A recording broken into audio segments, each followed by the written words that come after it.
2011లో పెళ్ళైంది నాకు. వీడప్పుడు చాలా చిన్న పిల్లోడు.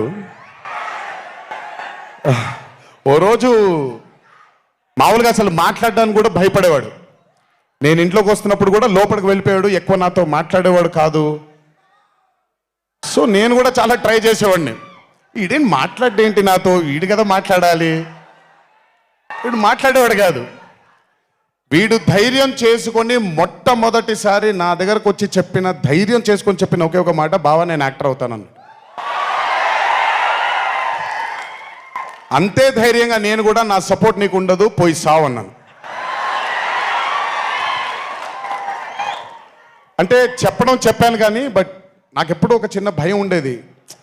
యాక్టింగ్ అంటున్నాడు, సడన్గా ఇంట్లో నుంచి ఒక 4-5 మధ్యలో ఉండే వ్యక్తి ఈరోజు అందరి ముందుకి ఎక్స్పోజ్ అవ్వబోతున్నాడు, ఎలా ఉండబోతుంది తన కెరియర్ అని ఓ భయం ఎప్పుడు ఉండేది నాకు.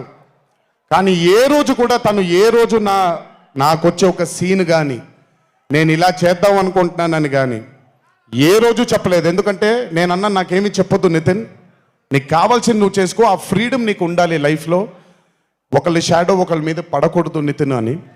తను ఏ రోజు నన్ను ఎప్పుడు అడగలేదేది, తను చేసుకుంటూ వెళ్ళాడు. ఈరోజు చాలా గర్వంగా ఉంది తను చూసి.